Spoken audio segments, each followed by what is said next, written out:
Welcome to the Parlay Giveaway. I'm your host, Joe Cortez, and this is episode 2, the UFC 244 recap and bet predictions for UFC in Moscow. Before we get started, I want to give a quick shout out to Devin.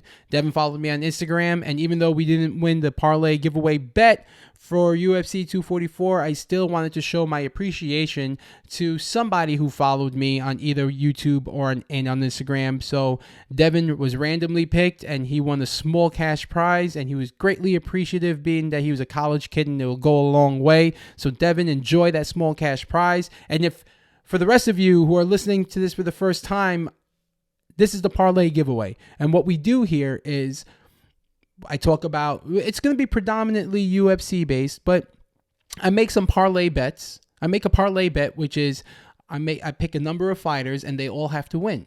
And I bet them all to win. They all have to win. And if they win, you win.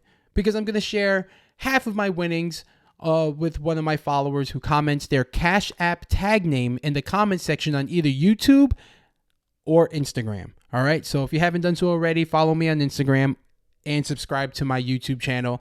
I'm trying to go up against these beasts out there like Barstool Bets and, you know, the Action Network. And I'm doing this all by myself. I'm not going to be a slave to the man. Fuck that. All right. So I greatly appreciate everybody who followed me this weekend from the UFC 244 promo on Instagram and on YouTube.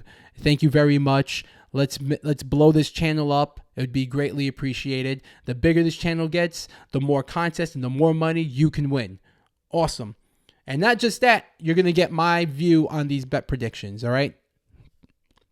So let's jump right into UFC 244 recap. Gregor versus Kevin Lee. That's the first fight that I bet it on. I picked Gregor Gillespie to beat Kevin Lee. I was backing the D1 national champ, and I was wrong. And that happens. And that's okay. That's okay, my people. That's all right. You know, it does suck when the first fight on your parlay bet goes to shit. You know? I mean, that's it. That's all I have to... It sucks, right? But let's talk about the good, all right? Kevin Lee is back on track. He had a 2-fight skid. You know, he lost a couple of fights. He lost somebody dear to him in his striking coach, and he was kind of lost in the MMA world, it seemed like, right? And you just heard, you know, just from how he was fighting to hearing him talk on Joe Rogan, you know, he was a little bit lost, but he got back on track by finding a home, and he found a home in TriStar and Firas Zahabi, and they gave him a game plan, and it was very obvious he had a game plan against Gregor Gillespie, and he executed it to a T. Now, that was a vicious knockout. I've never get worried, but Gregor fell like every boxer and every mover falls when they get knocked out in slow fucking motion. Thank God that fence was there so his head didn't snap back. That's all I have to say. Kevin Lee came out as soon as that bell rung. He came out very systematically in that low stance to stuff whatever takedown that Gregor Gillespie was going to shoot on him, because he knew he was going to try to use his wrestling. And, you know, he just executed perfectly, which was what? Right hook to a left head kick, and it put Gregor to sleep. Gregor just got caught. At the end of the day, that happens. You know, D1 national champ. What does that mean in MMA? That means you're really good in wrestling. There's other disciplines. Yeah, you're really good in wrestling. There's other disciplines. You understand? So your wrestling, yeah, for sure it matters. Like your jiu-jitsu, yeah, for sure it matters. And your striking, yeah, for sure it matters. It's mixed martial arts. You know? And it's great to have that, you know, great wrestling background. But you have to worry about other stuff too, you know. And Gregor Gillespie, he will be back. He's an animal, and I hope he's back at 145 and not 155.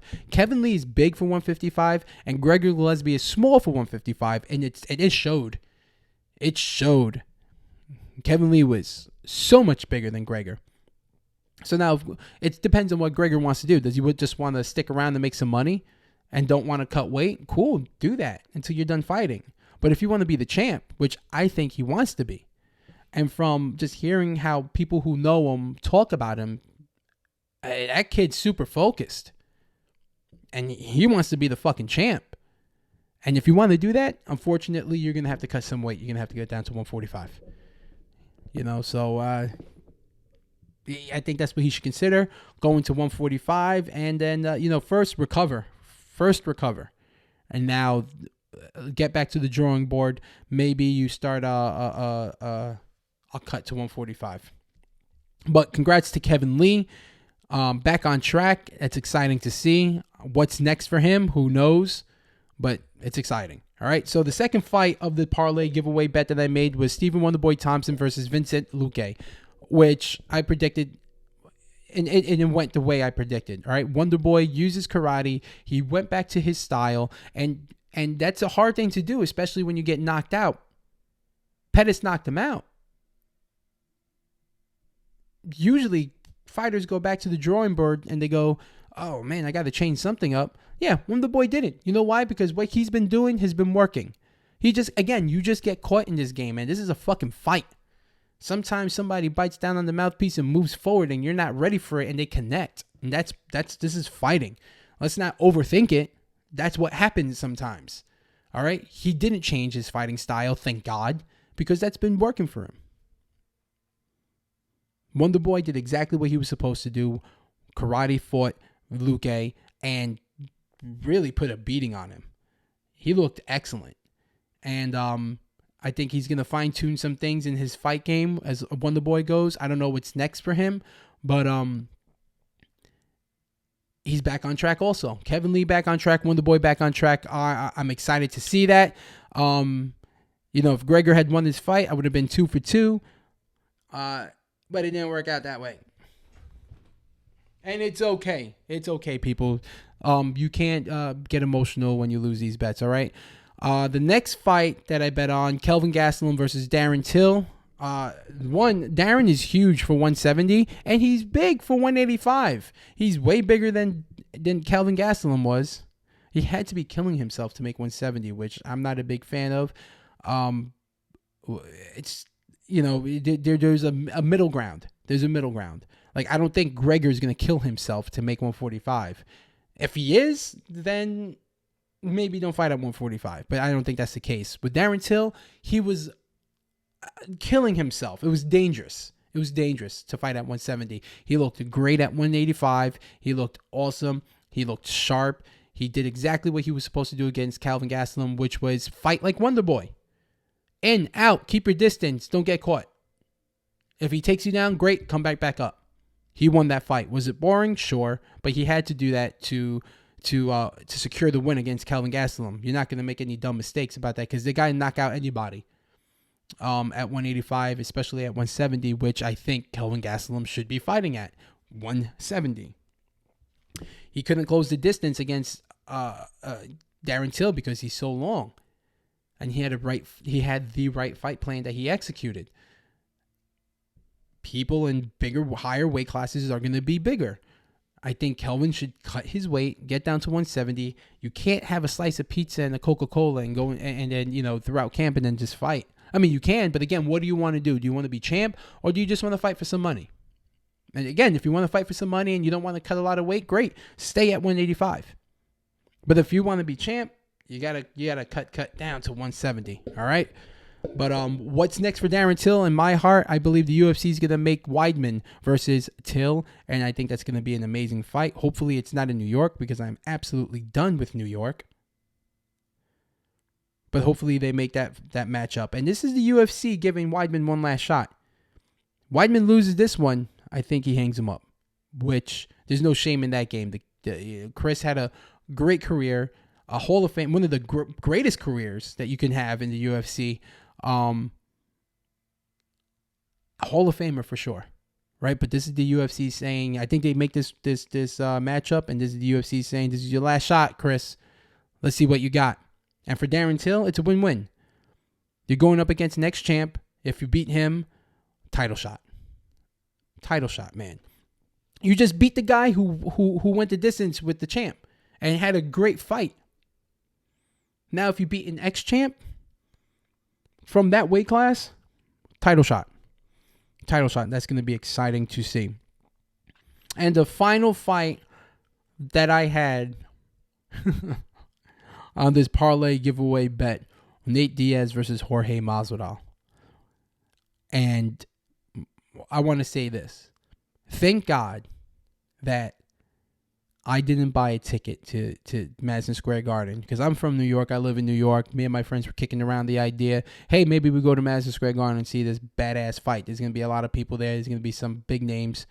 And, just because of scheduling and everything like that, we couldn't make it happen, which is one of the reasons why I started this channel to begin with.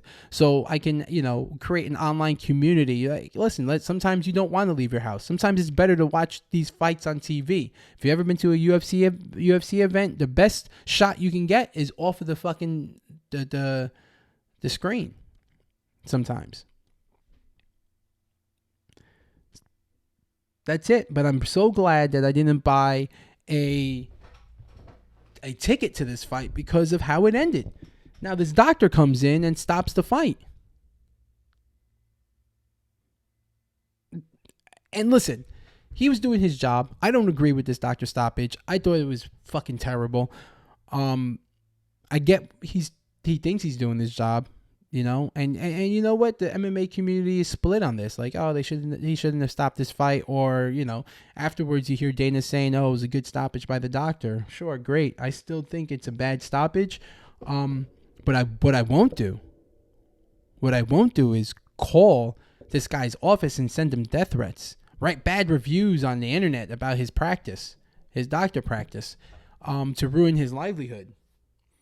If you're doing that, stop. You're a piece of shit. You're a piece of shit who doesn't have a fucking life. And that's just the truth of it. Okay? Don't be that keyboard warrior or hiding behind a screen and trying to ruin some guy's livelihood for just doing his job. Yeah, I disagree with that call also, but I'm not going to call his office and send him death threats. I'm not going to write a bad review to try to ruin his practice. That's his livelihood, you fucking losers. Don't do that. Don't do that. And listen, he's gotten complaints from other fighters too, rightfully so. And they're voicing that from their personal opinion. Like Michael Chandler, he said, hey man, this guy said I had a broken leg when I didn't. Same doctor. Okay, they can voice that. That he can voice that. He had an interaction with that doctor. That's fine. But for all the rest of you bozos who are sitting in the basement of your mom's house, see, it's different. I'm in the basement of my own house that I bought. You understand? You're in the basement of your mom's house. Behind the screen, on the keyboard, talking shit to a doctor who made a decision.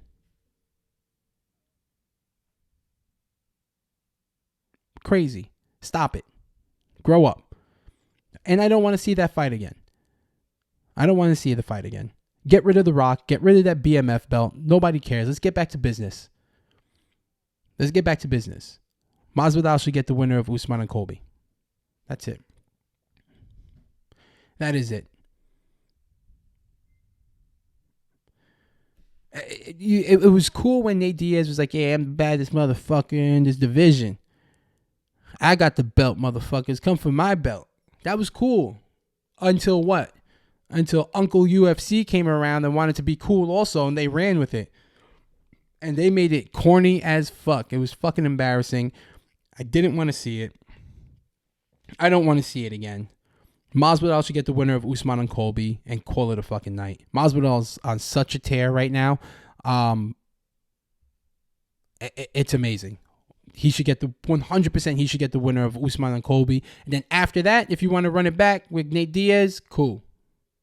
But I don't want to see it again. All right, let's talk about this UFC in Moscow card. Calvin Kattar versus Zabit and Volkov versus Greg Hardy. At first, I kicked around the idea of not even betting this, right? Actually, let me take that back. At first, I saw Calvin Kattar was a plus 215 underdog against Zabit on mybookie.ag, and I was ready to fucking put $5,000 on that fight alone. Not gonna lie. But then I saw that the fight was in Moscow. So what you're really betting, that plus 215, is saying, can Calvin Kattar knock out Zabit? Can he finish Zabit? If it goes the distance, Zabit's going to win that fight. Volkov versus Greg Hardy. Volkov is going to destroy Greg Hardy. So that's the parlay that I'm going to make. So if you haven't done so already, pause this button, subscribe to my YouTube channel, and comment your Cash App tag name. Right? I'm going to find a different way to, I like Cash App. It's just a tag name. Send your money. You win. That's it. It worked perfectly. Ask Devin. And if you're on if you look at my Instagram page, Devin is one of the people who commented his Cash App tag name, and he received the money. Cash App is free. It's awesome. And it kind of, does like the age appropriate check for me. If you have a tag name, that means you have a bank account, which means you're of age to have this interaction with me. But Volkov is gonna. I just don't think Greg Hardy is ready yet. But personal feelings aside about Greg Hardy, about the domestic violence stuff in his past. All right, let's forget about that. Let's talk about his UFC career so far. I've never been more annoyed by a fighter than Greg Hardy. Like, everything's an excuse with this guy, right? Listen, American Top. I trained at American Top Team in Connecticut. He's training in the American Top Team, the OG spot down in Florida. Greg Hardy took an inhaler. He took medicine in between rounds. If you thought that's okay, then you're dumb. You're dumb. You risked the fight by doing that. That's a gamble that I don't take. If you're going to have an asthma attack in the middle of the fight, you shouldn't be fighting. I'm sorry. You can't ask for medicine in between rounds. That's going to open up your lungs or open up whatever in here to help you breathe better. That's crazy. And they ruled it a no contest, and they used the excuse, well, the commission said that we couldn't have it. Well, I'm sure the commission didn't think that they had to tell you not to take medicine before, in between rounds. And crazy. I just don't think he's ready for Volkov. Volkov runs right through him. I think the real worrisome bet that you have to, look close at is Kattar versus Zabit. You're betting on Kattar finishing Zabit, not just winning the fight. Because if it goes the distance, this is Moscow. It's going to go to Zabit. Okay? It's an American from Boston fighting Zabit in Moscow, which is insane. So you're betting that Calvin Kattar finishes Zabit, which is where that plus 215 comes from. All right? So bet responsibly. You're going to, this is a tough one. I almost didn't want to make this bet, but I'm going to anyway. Calvin Kattar on Volkov, I'm going to probably throw $100 on them on mybookie.ag. And that's it. That's the parlay giveaway for November 9th. Don't forget to subscribe. Don't forget to follow me on parlay giveaway on Instagram. Comment your Cash App tag name on the promo on Instagram when I drop it. And comment your Cash App tag name in the comment section below in this video. It's been a pleasure, my people. Have a great week. I'll catch you later. Peace.